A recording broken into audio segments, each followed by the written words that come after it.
طیب پاکیزہ اور ناپاک دونوں برابر نہیں ہو سکتے ہیں۔ پاکیزہ کی مثال ہیرے کی ہے، ہیرا کا چھوٹا سا ٹکڑا ہو اور دوسری طرف بہت بڑی چٹان ہو، کیسے دونوں برابر ہو سکتے ہیں؟ چٹان کسی بھی حیثیت سے ہیرے کے چھوٹے سے ٹکڑے کے مقابلے میں کوئی حیثیت نہیں رکھتی ہے، مقابلے میں نہیں ہے۔ بعض ذات نے کہا یہاں خبیث و طیب سے مراد اہل ایمان ہیں، اور خبیث سے مراد مشرک ہیں، کافر ہیں، منافقین ہیں، خراب لوگ ہیں۔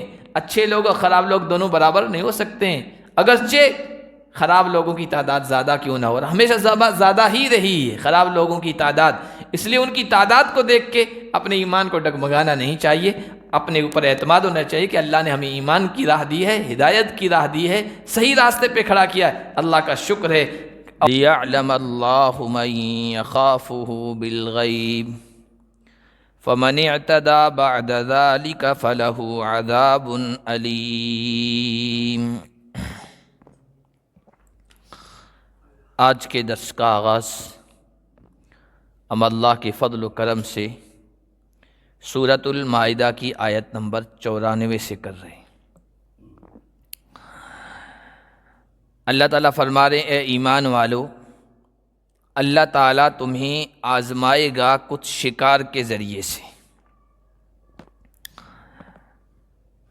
جس کو تمہارے ہاتھ اور تمہارے نیزے آسانی سے پا لیں گے، تاکہ اللہ جانے کون اس کو بن دیکھے اس سے ڈرتا ہے۔ اللہ تبارک و تعالی بندوں کو مختلف طریقے سے آزماتے ہیں، کبھی خوشحالی دے کر، کبھی تنگ حالی میں مبتلا کر کے، کبھی مالدار بنا کر، کبھی فقیری میں مبتلا کر کے، کبھی حاکم بنا کر عہدہ دے کر، کبھی عہدے سے محرومی کر کے، عوام بنا کر۔ یہ مختلف حالتیں اللہ تعالیٰ کی طرف سے آزمائش کی ہوتی ہے۔ اسی طرح اللہ تعالیٰ کبھی انسان کو آزماتا ہے کہ اس کے سامنے گناہوں کے راستوں کو آسان کر دیتا ہے، تاکہ یہ سامنے آئے کہ یہ گناہ سے بچتا ہے، جبکہ اس کے لیے گناہ کرنا بالکل آسان ہے۔ اپنی خواہشات کے سامنے ہتھیار ڈال دیتا ہے، یا یہ کہ اللہ کے خوف سے بچ جاتا ہے۔ اس لیے اللہ تعالیٰ کبھی اس طرح کے حالات بندے کے سامنے لے آتے ہیں۔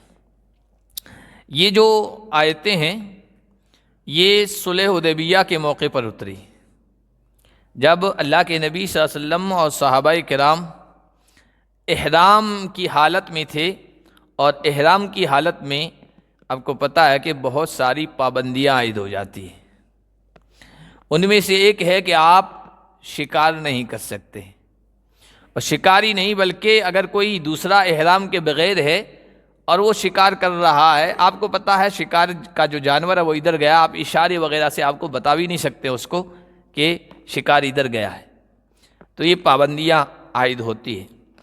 تو جب احرام کی حالت میں صحابہ کرام تھے تو ان کی زندگی شکار والی تھی، وہ جنگلوں میں جاتے تھے، گھوڑے دوڑاتے تھے، تھکتے تھے، پہاڑوں پہ چڑھتے تھے شکار کے پیچھے۔ شکار کا جو عادی ہوتا ہے، شکار دیکھ لیتا تو اس سے رہا نہیں جاتا ہے۔ تو اس موقع پر احرام کی حالت میں یوں تو شکاری جانور دکھتے نہیں تھے، لیکن اس وقت اللہ تعالیٰ کی طرف سے یہ آزمائش ہوئی کہ شکاری جانور سامنے سے گزر رہا ہے، خیموں کے پاس آ رہا ہے۔ تو یہ صحابہ کرام کے لیے آزمائش کے طور پر تھا، تاکہ اللہ آزمائے، شکار کرتے ہیں، شکار کے رسیہ لوگ ہیں، دلدادہ ہیں۔ اور صحابہ کرام کے بارے میں آتا ہے کہ وہ تعجب کا اظہار کر رہے تھے، یار ایسے شکار کو جاتے ہیں، شکاری جانور دکھتے ہی نہیں، کہ دیکھیے آج اللہ کی طرف سے کیا امتحان ہے، اور اس امتحان میں کامیاب رہے، نہ شکار کیا، نہ کسی شکاری کو زبان کے ذریعے سے، اشارے کے ذریعے سے شکار کا پتہ بتایا، تو اس امتحان میں وہ کامیاب ہوئے۔ تو یہ اللہ اسی طرح آزماتا ہے، جیسے آپ پہلے پڑھ چکے ہیں بنی اسرائیل، سنیچر کے دن ان کے بارے میں ان کو کہا گیا سنیچر کے دن شکار نہیں کرنا ہے، بالکل شکاری وہ لوگ تھے، بالکل بند رکھنا ہے، اور اس میں شکار سے بچ کے رہنا ہے۔ لیکن اللہ کی طرف سے یہ امتحان ہوا ان کا کہ عام دنوں میں جتنا سمندر میں مچھلی نہیں دکھتی تھی، جتنی اس دن اچھل اچھل کے سامنے آ رہی، تو انہوں نے ڈائریکٹ تو شکار نہیں کیا، لیکن ہیلے بہانے گلیاں نکال لی کسی نے ان کو پٹی پڑھا دی، دماغ میں بات ڈال دی کہ ایسے شکار تو کرنا منع ہے، تم ایسا کرو کہ سمندر سے چھوٹے چھوٹے نالے بنا کر آگے بڑا حوض بنا دو، مچھلی ہاتھ سے نہیں پکڑنا ہے، جال سے تمہیں نہیں پکڑنا ہے، بس وہ جو نالی بناؤ گے اس دن سنیچر کے دن مچھلیاں اس کے ذریعے سے حوض میں آ جائے گی، تو پیچھے سے پانی بند کر دینا اور وہ اس دن رہے گی، دوسرا دن جب آئے گا تم تو مچھلی پکڑ لینا۔ تو اس امتحان میں ناکام ہو گئے، پھر ان پر اللہ کا عذاب آیا۔ تو صحابہ کرام جو ہے اس امتحان میں کامیاب رہے تھے۔ تو اللہ تعالیٰ نے فرمایا لِيَعْلَمَ اللَّهُ مَن يَخَافُهُ بِالْغَيْبِ، تاکہ اللہ تعالیٰ جانے، اللہ تو جانتا تو سب ہے لیکن لوگوں کے سامنے بھی اس کا اظہار ہو جائے، سامنے آ جائے کہ کون اس کو بن دیکھے اس سے ڈرتا ہے۔ وہ کوئی نہیں دیکھ رہا ہے لیکن وہ گناہ سے اس لیے بچ رہا ہے کہ میرا اللہ مجھے دیکھ رہا ہے، سب چیزیں میری ریکارڈ ہو رہی ہے، اور اللہ باز پرس کرے گا، پوچھے گا، محاسبہ کرے گا۔ اور یہی اصل ہے انسان کی، ایمان بالغیب ہم کہتے ہیں، بن دیکھے اللہ پر ایمان لانا، اللہ سے ڈرنا، اور اس کا انعام بھی اللہ تعالیٰ نے بڑا رکھا ہے۔ بہت مشہور واقعہ ہے حضرت عبداللہ ابن عمر کا، یا ان کے والد حضرت عمر ابن خطاب کا۔ وہ ایک مرتبہ سفر کر رہے تھے، گرمی کا موسم تھا، جنگل میں دیکھا کہ ایک چرواہا ہے، بکریاں چرا رہا ہے۔ اس کے پاس گئے تو دسترخوان کھولا، کھانا رکھا، کہا کہ آ جاؤ کھانا کھا لو۔ اس نے کہا کہ میں روزے سے ہوں، میں کھانا نہیں کھا سکتا، کہ ایسے سخت گرمی کے موسم میں اور روزہ۔ تو ان کو وہ بندہ بڑا اچھا لگا، چرواہا بھی ہے، جنگل میں گھوم رہا ہے، اس پر مزید روزہ گرمی کا۔ پھر انہوں نے اس کے بعد امتحاناً جانچنا چاہا کہ واقعی نیک بندہ ہے یا ایسے ہی تقوی کا جھاڑ رہا ہے۔ تو حضرت عبداللہ یا ان کے والد حضرت عمر نے کہا کہ بھائی ایک بکری ہمیں دے دو، تو کہا کہ بکری میری نہیں ہے، میرے آقا کی، مالک کی ہے، میں اس کی چرا رہا ہوں۔ تو کہا کہ آقا کہاں ہے؟ کہ آقا یہاں نہیں ہے۔ تو کون دیکھ رہا ہے اتنے بڑے ریوڑ میں؟ کہہ دینا بھیڑیا کھا گیا یا ضائع ہو گئی، مر گئی، اس طرح کوئی بہانہ اور عذر بنا دینا۔ تو اس غلام نے کہا کہ آقا نہیں دیکھ رہا ہے، لیکن آقا کا تو اللہ دیکھ رہا ہے، آقا کا تو آقا دیکھ رہا ہے، اللہ تو دیکھ رہا ہے۔ تو حضرت عبداللہ بن عمر کو اس کا یہ جملہ بھی بہت پسند آیا، بار بار کہنے لگے ہاں مالک نہیں ہے تو کیا ہوا، اللہ تو دیکھ رہا ہے نا، اللہ تو دیکھ رہا ہے۔ اور اتنا پسند آیا کہ اس کے آقا کا پتہ کیا اور اس کے آقا کے پاس گئی اور کہا کہ یہ غلام مجھے دے دو۔ خریدا، پیسے دے کر اس غلام کو خریدا، غلام کو آزاد کر دیا، اور غلام کو آزاد کرنے کے بعد پھر وہ جو ریوڑ تھا وہ بھی خریدا اور وہ اس غلام کے حوالے کر دیا۔ یہ جو واقعی تم اللہ کو بن دیکھے ڈر رہے تھے، اللہ کا خوف تقوی تمہارے دل میں تھا، یہ اس کا انعام ہے۔ تو اللہ تعالیٰ حرام سے بچنے کا انعام اسی دنیا میں بھی دیتے ہیں، آخرت میں تو دیں گے ہی۔ فمن اعتدی بعد ذلک فلہ عذاب علیم، جو اس کے بعد حد سے آگے گزرے گا، اس کی خلاف ورزی کرے گا، تو اس کے لیے دردناک عذاب ہے۔ یا ایھا الذین آمنوا لا تقتلوا الصید وانتم حرم، اے ایمان والو تم شکار کو قتل نہ کرو اس حال میں کہ تم احرام کی حالت میں ہو۔ ومن قتلوا منکم متعمدا فجزاء مثل ما قتل من النعم، جو کوئی بھی جان بوجھ کر شکار کرے گا، شکاری جانور کو قتل کرے گا، شکاری جانور چاہے ایسا ہو جس کو کھاتے ہیں، چاہے ایسا ہو جس کو نہیں کھاتے ہیں، لیکن لوگ اس کا شکار کرتے ہیں، نشانہ سادھنے کے لیے کرتے ہیں، اپنے شکار کا شوق پورا کرنے کے لیے لوگ کرتے ہیں، لومڑیوں کو مار دیتے ہیں، دوسرے جانوروں کو مار دیتے ہیں۔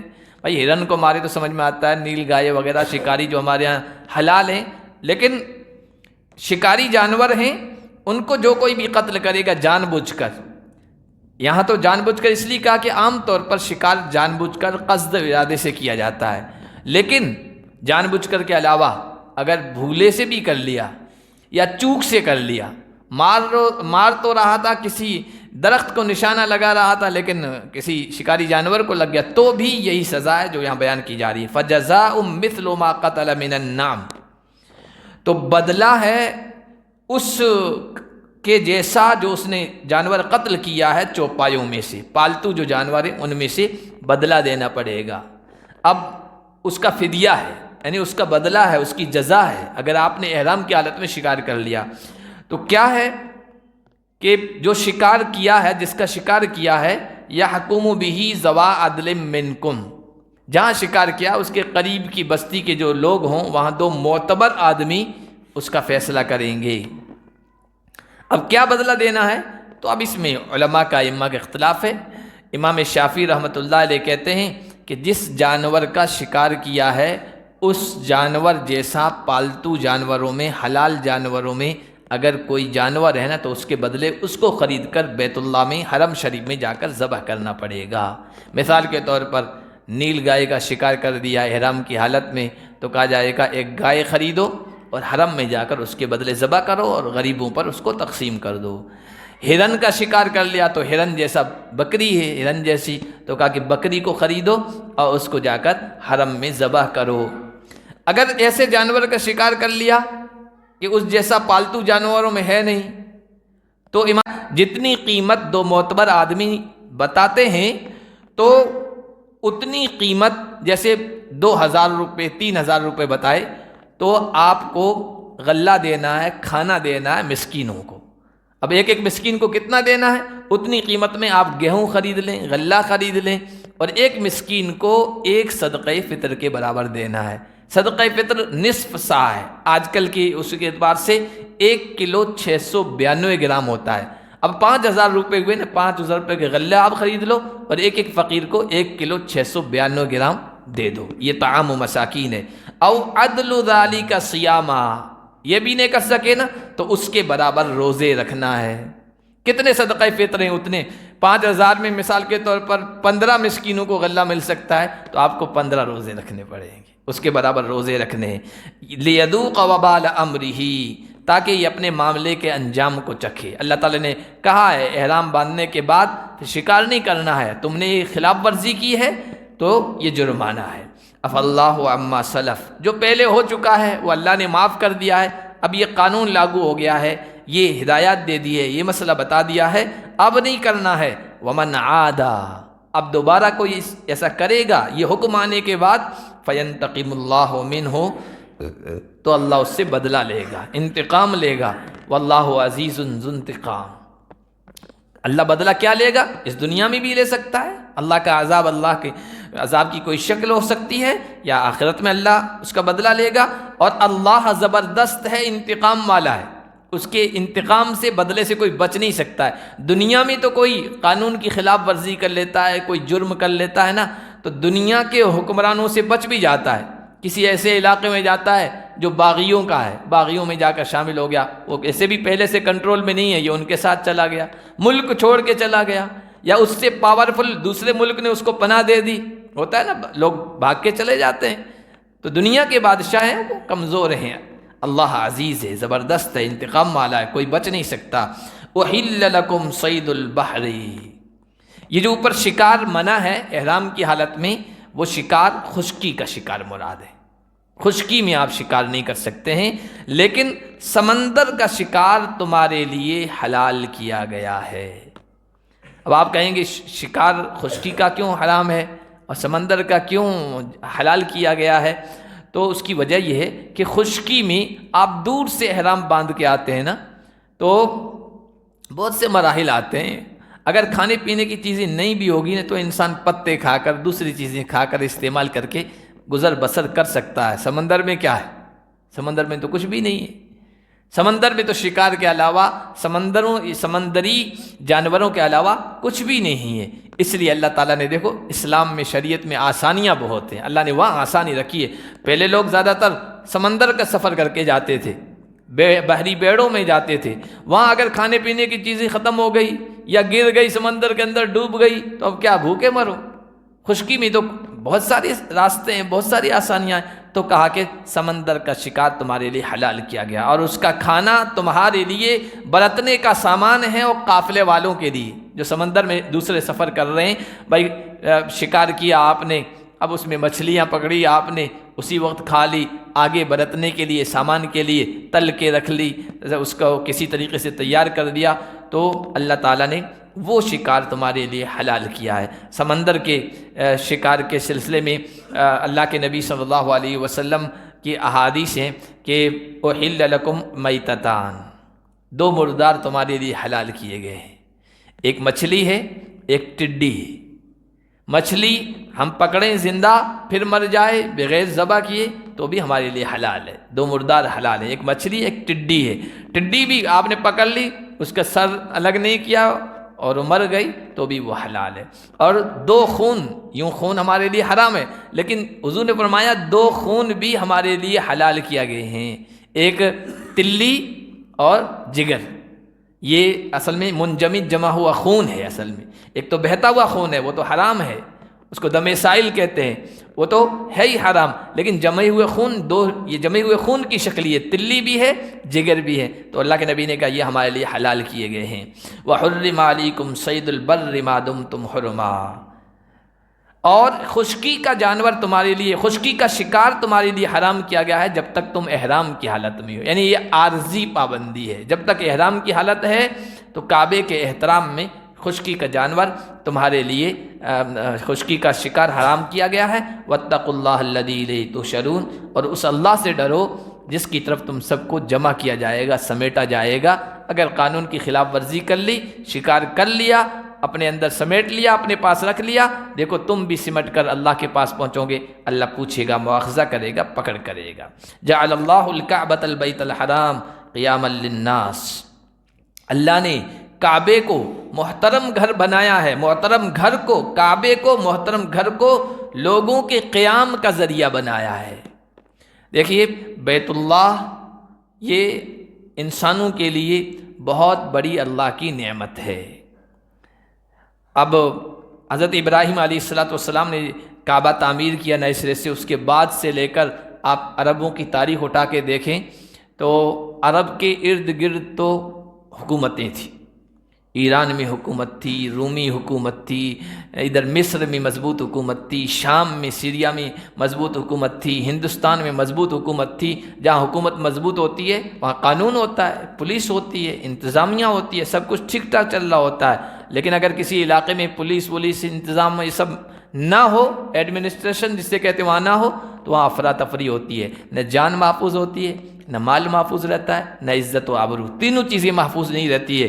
یہ عرب کا علاقہ، جزیرہ نمائی عرب جسے کہتے ہیں نا، یہ ایسا ہی ایریا تھا جہاں کوئی حکومت نہیں کرتا تھا، جنگ جدل، لڑائی بھڑائی، ایسا ماحول تھا۔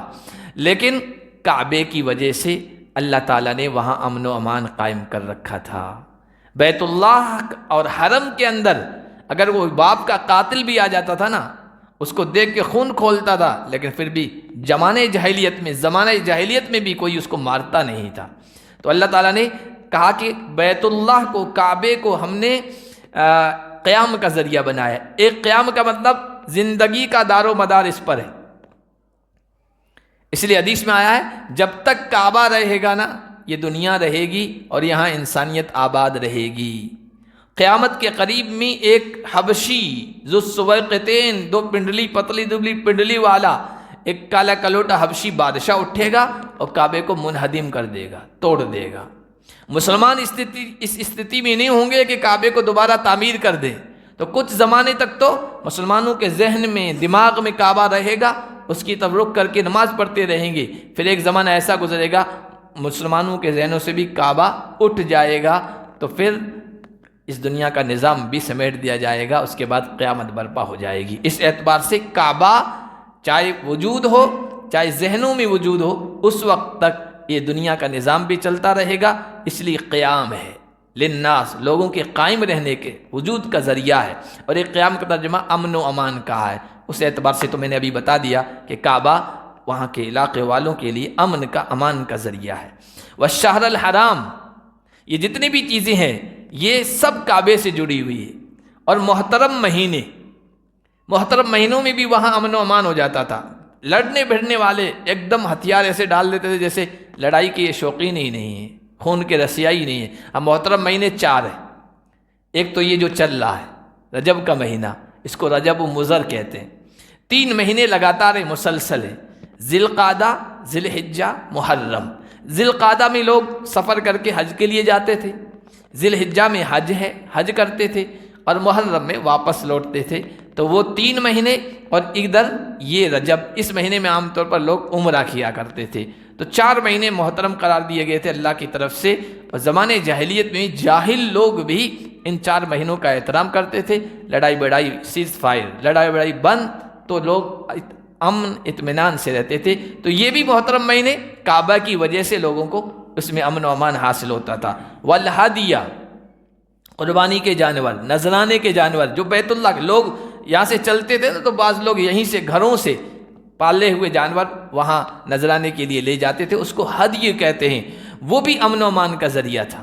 والقلائد، پٹے، ہار، ان جانوروں کے گلوں میں ہار ڈال دیے جاتے تھے۔ جیسے ہم قربانی کا جانور لاتے ہیں نا، تو بہت سارے لوگ اس کے دونوں طرف مہندی لگا دیتے ہیں، لوگوں کو پتہ چلے کہ یہ قربانی کا جانور ہے، اس کا احترام کریں، تکلیف نہ پہنچائیں، یا گلے میں ہار بھی پہنا دیتے ہیں، مختلف چیزیں۔ تو اس زمانے میں بھی ہار پہنائے جاتے تھے، یا پرانے جوتے جو ہے نا وہ لٹکا دیتے تھے، یہ علامت ہوتی تھی کہ یہ قربانی کے جانور ہیں، اور وہ جا رہے ہوتے تھے تو کوئی ذالک لتعلموا ان اللہ یعلم ما فی السماوات و ما فی الارض، یہ اللہ نے اس لیے کہا ہے تاکہ اللہ جان لے، تاکہ تم جان لو کہ اللہ جانتا ہے ان سب چیزوں کو جو آسمانوں میں جو زمین میں ہے، اور بے شک اللہ ہر چیز کو جاننے والا ہے۔ اللہ نے یہ حلال حرام کے مسئلے بتائے، اس ٹائم یہ کرنا ہے، اس ٹائم یہ نہیں کرنا ہے، احرام باندھ لیا تو یہ پابندیاں ہیں، ان کا خیال رکھنا ہے، یہ اللہ نے سب بتایا ہے۔ اور یہ دل میں رکھو، یقین رکھو کہ اللہ سب کچھ جانتا ہے اور سب کچھ ریکارڈ ہو رہا ہے۔ اعلموا ان اللہ شدید العقاب، پھر جان لو اگر خلاف ورزی کی تو اللہ بڑی سخت سزا والا ہے۔ وان اللہ غفور الرحیم، اور اللہ بخشنے والا بھی ہے، رحم کرنے والا بھی ہے۔ ما علی الرسول الا البلاغ، اگر پابندی کی، چھوٹی موٹی کوتاہی ہوگی تو اللہ بخشنے والا، رحم فرمانے والا ہے، اور اگر خلاف ورزی کی جان بوجھ کے تو پھر اللہ بڑی سخت سزا والا بھی ہے۔ یہ اللہ تعالیٰ قرآن میں بار بار اس انداز سے بیان کرتا ہے تاکہ کرنے والوں کو اور شوق آئے، اور خلاف ورزی کرنے والے ڈریں کہ اللہ کا عذاب آ سکتا ہے، پکڑ آ سکتی ہے۔ آگے فرمایا رسول کے ذمے نہیں ہے مگر پہنچا دینا، رسولوں کا کام یا رسولوں کے نائبین کا کام مسئلہ بتا دینا ہے، قرآن کے بارے میں بتا دینا ہے، حکم اور مسئلہ بتا دینا ہے، منوانا ان کے ذمے نہیں، نہ رسول کے ذمے تھا، نہ رسول کے نائبین ہیں، علماء ہیں، داعی ہیں، دعوت دینے والے، ان کے ذمے ہے۔ اللہ نے وضاحت کر دی، رسول نے سارے مسائل بتا دیے حلال و حرام کے۔ واللہ یعلم ما تبدون وما تکتمون، اور اللہ جانتا ہے جو کچھ تم ظاہر کرتے ہو، جو کچھ تم چھپاتے ہو۔ لوگوں کی نگاہوں سے چھپ کر تم نے ان احکام کی خلاف ورزی کر لی، حلال حرام کی تمیز چھوڑ دی، یا لوگوں کے سامنے کرو، اللہ کے سامنے تو سب برابر ہیں، جو ظاہر کرتے ہو چھپاتے ہو، اللہ کے سامنے تو یہ تو ظاہر کرنا چھپانا انسانوں کے اعتبار سے کہہ رہے ہیں، اللہ کی نگاہ سے تو کوئی چیز چھپی ہوئی نہیں ہے۔ قل لا يستوي الخبيث والطيب ولو اعجبك كثرة الخبيث، اب چونکہ حلال حرام کے مسائل ہیں، حرام کا مطلب پابندی لگ گئی، یہ نہیں کر سکتے، اس طریقے سے یہ مال حاصل نہیں کر سکتے، اس طریقے سے یہ چیز حاصل نہیں کر سکتے، پابندی لگی تو اس کا مطلب جو چیز آپ چاہ رہے ہیں وہ آپ کے پاس کم ہوگی، ظاہر سی بات ہے۔ حلال طریقے سے بعض مرتبہ ایسا ہوتا ہے تھوڑی چیز پر قناعت کرنا پڑتا ہے اور اپنے آپ کو روکنا پڑتا ہے، اور دوسری طرف جو حلال حرام کی جائز ناجائز کی تمیز ہی نہیں رکھتے ہیں ان کے ہاں ڈھیر ہو جاتا ہے، مال دولت سب کچھ چیزیں۔ تو کبھی کبھی ایسا آ سکتا ہے کہ یار ہم تو ان پابندیوں میں رہ گئے، ہم تو ان پابندیوں میں رہ گئے، اور ادھر دیکھو وہ آگے بڑھتے چلے گئے۔ آج مسلمانوں کی فقر فاقے کی ایک وجہ یہ بھی ہے کہ مسلمان تو سب چیز میں دیکھتا ہے میرے لیے حلال ہے کہ نہیں، جائز ہے کہ نہیں، حتیٰ کہ اگر کوئی غلط چیزوں میں پڑا تب بھی دوسرے لوگوں کے مقابلے میں بچتا ہے کہ نہیں بھائی ہمارے مسلمان کے لیے جائز نہیں تھی کہ میں نے فلاں موقع پر کر لیا، لیکن ہمارے لیے یہ جائز نہیں ہے۔ تو مسلمان دنیا میں اگر پیچھے ہے تو اس کی ایک وجہ یہ بھی ہے کہ حلال و حرام کی تمیز رکھتے ہیں، جائز و جائز کی وہ تمیز رکھتے ہیں، پیچھے رہتے ہیں۔ تو بعض مرتبہ ایسا ہوتا ہے دوسرے والوں کو دیکھ کے للچا جاتے ہیں، حرص آ جاتی ہے، تو اللہ نے فرمایا دیکھو خبیث اور طیب، خبیث مانا گندا، طیب مانا پاکیزہ، پاکیزہ اور گندا دونوں برابر نہیں ہو سکتے ہیں، حلال اور حرام دونوں برابر نہیں ہو سکتے ہیں، جائز ناجائز دونوں حرام نہیں ہو سکتے ہیں۔ اگرچہ خبیث کی کثرت تمہیں پسند آئے، بھلی لگے، سود کے ذریعے سے، شراب کی کمائی کے ذریعے سے، جوئے سٹے کے ذریعے سے لوگوں نے کاروبار کھڑا کر لیے، بنگلے کھڑے کر لیے، فارم ہاؤس کھڑے کر لیے، اور ہم لوگ یار کیا شاندار اس کا بنگلہ ہے، نہیں، یہ اس طرح للچا ہی نگاہ سے نہیں دیکھنا چاہیے۔ تم نے حلال طریقے سے جتنا کما لیا اس پر قانع رہنا چاہیے، اللہ کا شکر ادا کرنا چاہیے۔ خبیث و طیب، پاکیزہ اور ناپاک دونوں برابر نہیں ہو سکتے ہیں۔ پاکیزہ کی مثال ہیرے کی ہے، ہیرا کا چھوٹا سا ٹکڑا ہو اور دوسری طرف بہت بڑی چٹان ہو، کیسے دونوں برابر ہو سکتے ہیں؟ چٹان کسی بھی حیثیت سے ہیرے کے چھوٹے سے ٹکڑے کے مقابلے میں کوئی حیثیت نہیں رکھتی ہے، مقابلے میں نہیں ہے۔ بعض ذات نے کہا یہاں خبیث و طیب سے مراد اہل ایمان ہیں، اور خبیث سے مراد مشرک ہیں، کافر ہیں، منافقین ہیں، خراب لوگ ہیں۔ اچھے لوگ اور خراب لوگ دونوں برابر نہیں ہو سکتے ہیں، اگرچہ خراب لوگوں کی تعداد زیادہ کیوں نہ ہو، اور ہمیشہ زیادہ ہی رہی ہے خراب لوگوں کی تعداد، اس لیے ان کی تعداد کو دیکھ کے اپنے ایمان کو ڈگمگانا نہیں چاہیے، اپنے اوپر اعتماد ہونا چاہیے کہ اللہ نے ہمیں ایمان کی راہ دی ہے، ہدایت کی راہ دی ہے، صحیح راستے پہ کھڑا کیا ہے، اللہ کا شکر ہے۔ اور ان کے شان و شوکت، جاہ و جلال، اس کی طرف نگاہ نہیں رہنی چاہیے، یہ برابر نہیں ہو سکتے ہیں۔ اللہ کے نبی صلی اللہ علیہ وسلم ایک مرتبہ بیٹھے ہوئے تھے، ایک آدمی سامنے سے گزرا، بڑے جاہ و جلال والا، بہترین کپڑے پہنے ہوئے، بہترین سواری۔ حضور نے کہا اس کے بارے میں تمہارا کیا خیال ہے؟ وہ لوگ کہنے لگے، موجود جو تھے وہ کہنے لگے کہ آدمی بڑا جاہ و جلال والا ہے، لوگوں میں بڑی حیثیت ہے، بڑا اسٹیٹس رکھتا ہے، اگر یہ کہیں نکاح کا پیغام دے فوراً قبول کر لیا جائے گا، کسی کی سفارش کر دے فوراً سفارش لوگ ماننے کے لیے تیار ہے، فلاں نے کہہ دیا یار ہم بات مان لیں گے، اگر کہیں پہنچ جائے دروازہ لوگ کھول کے پہلے سے تیار ہوں، ویلکم کریں اس کا۔ تو پھر کچھ دیر کے بعد ایک دوسرا آدمی گزرا، بیچارہ غریب تھا۔ حضور نے کہا اس کے بارے میں کیا خیال ہے؟ کہ یا رسول اللہ اس کے پاس کچھ بھی نہیں ہے، اگر کہیں چلا جائے کوئی آدمی دروازہ بھی نہ کھولے، کہیں نکاح کا پیغام دے کوئی نکاح کا پیغام قبول نہ کرے، کسی کی سفارش کرے تو لوگ کوئی اہمیت ہی نہ دیں۔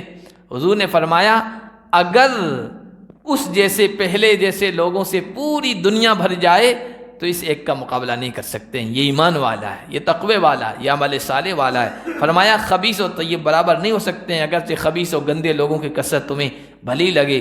فاتقوا اللہ یا اولی الالباب لعلکم تفلحون، اے عقل والو اللہ سے ڈرو، لعلکم تفلحون، تاکہ تم کامیاب ہو جاؤ۔ کہیں ایسا نہ ہو کہ عقل پر خواہشات کا پردہ پڑ جائے اور حرام زیادہ سے زیادہ حاصل کرنے کی کوشش کرو، نہیں، ہیرے کا ٹکڑا ہی چھوٹا سا ہی کیوں نہ اس کو حاصل کرو، اسی پر قناعت کرو، وہ اللہ کے یہاں مقام رکھتا ہے۔ آگے بھی کچھ اس طرح کی چیزیں انشاءاللہ اگلے درس میں پڑھیں گے۔ اللہ پاک ہم سب کو عمل کی توفیق عطا فرمائے۔ سبحان اللہ۔